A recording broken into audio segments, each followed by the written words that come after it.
one of the big things that was like kind of mind blowing to me is like you guys don't even really look through a telescope anymore. There's not really eyepieces very often that are used, right?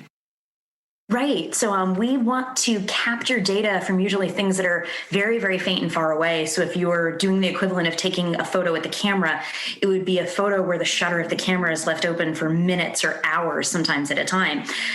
So we need to take exposures like that, save the data nowadays digitally, and then we study it later. So some of the big telescopes in the world, we actually don't even have eyepieces for. We just have really amazing cutting edge cameras or scientific instruments that we put on the back that can capture the light from those stars or galaxies or whatever we're studying in different specific ways, so we can then go off and analyze it later. But it means that we tend to look at what we're observing on a computer screen rather than directly through the telescope.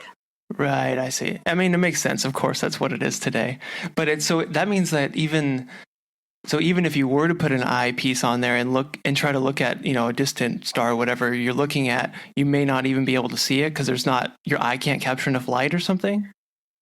Sometimes, yeah. I mean, if you put an eyepiece on a giant telescope, what you see is absolutely spectacular, but it doesn't compare to what you would see if you took a camera and just left it open for hours and really got to capture like every last little crumb of light coming at you, because it just makes dimmer things more visible.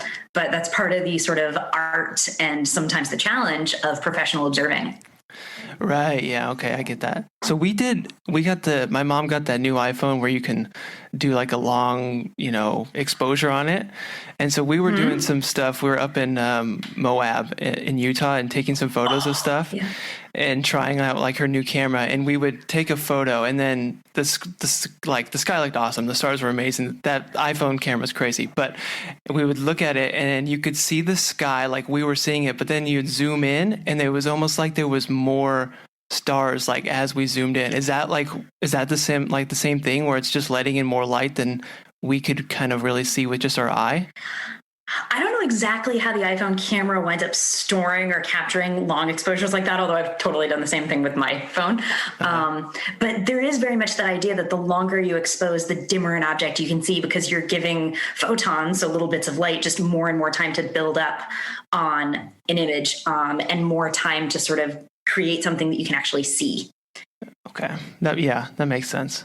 Yeah, it's so cool. It's mind blowing. Yeah. So because you talk about, you mentioned it, and then you mentioned it in your book a lot too. It's like oh, sorry, that was my dog.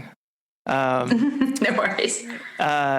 You mentioned that like you'll look through it, or a telescope will give you like data. What is that? What is the data? What does that mean? Is it just an image?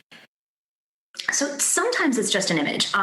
There's really two fundamental types of data in astronomy. Hey, thanks for watching this video. This is my dog, Murphy, and these are dog treats.